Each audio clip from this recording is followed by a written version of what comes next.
Let me get this straight. Poppy. She's Poppy. Okay, cool. How'd you go from this to being pissed off and screaming?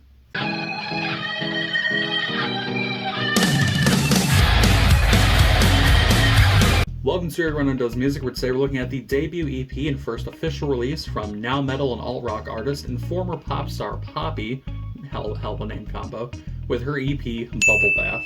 A lot of people's introduction to Poppy, mine included, was with her viral online videos curated mainly by her at the time manager and current asshole, Titanic Sinclair. And this was sort of in that same vein. The music and the videos, I think, were working in tandem. The overall musical evolution of Poppy is pretty interesting, as is her public image and presentation. But I think this first release isn't just an interesting look into her musical evolution, but the first look into her overall artistry and lyricism.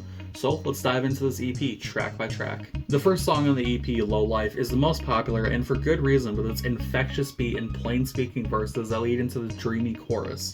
The sound overall sticks to a general pop vibe, like much of the album as a whole, but it's the lyricism where the real meat lies. The song talks about the up and down nature of life, with the person being sung about making the difference in circumstances, to loosely quote the chorus, providing a shining light to the interestingly difficult situation of Poppy living on her own and trying to make her own way in life amidst the many dreams and difficulties associated with it. Pop is often vague with song subjects, but vagueness and ambiguity doesn't immediately translate to a lack of enjoyable features. All you need sometimes in a miffy situation is someone to drag you up, and sometimes it's not even a person making for brighter days. Sometimes it's straight up money. Money is the second song on the track list, being more direct subject at first, as it falls into the typical glitz and glamour obsession before hinting at a larger concept, with moments like once again referencing moving out of her home and moving up in the world and status, as well as presenting a contradicting message about money being something to look at with sarcasm and a rolled eye, questioning it in a funny way that if it can't buy happiness, why is it so fabulous? What's happiness if not shiny things funded by green paper?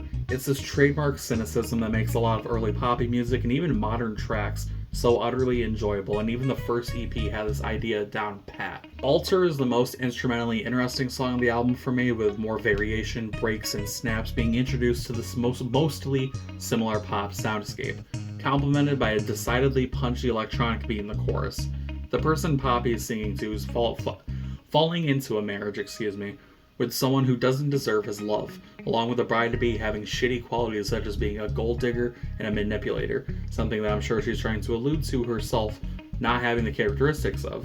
It's a good old-fashioned, yo, fuck that bitch, get with me type of song that hits like an angry ex-wife. The final song of the EP, American Kids, hits on satire in a different way, by shedding general pop norms for a stripped-down, equally hard-hitting track with a more sincere message that criticizes the general blame youth is a mess, they're so drugged up and useless message that's usually cast on people in the millennial age range. There's a certain amount of general criticism that can be made for the flat delivery for the song, but I think it fits the idea and the message of this song much more than the satirical pop happiness that a song like Money would have experienced much better.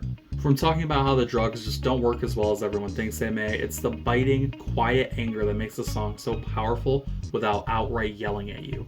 Bubblebath is, in no negative way, a surface-level pop album that criticizes the very things that most pop music before the turn of the decade and even slightly past it seems to fetishize and endorse. In a continued parody of modern elements, much like Poppy's YouTube channel at the time, and I think it's the perfect introduction to her always changing, always fascinating musical career. It's simple and clean, and this album gets a simple and clean score of 3.4 out of 5 on an EP scale, or a 7.8 out of 10 on an overall scale. And that's the review. Let me know what you guys think down in the comment section below. How long have you been a fan of Poppy? Did you hop on back in the viral video sensation? Did you find her through WWE and her constant NXT influence? Or are you a brand new fan? Let me know down in the comment section. Hope you're having a good day. Hope you're staying hydrated. I'll see you next time.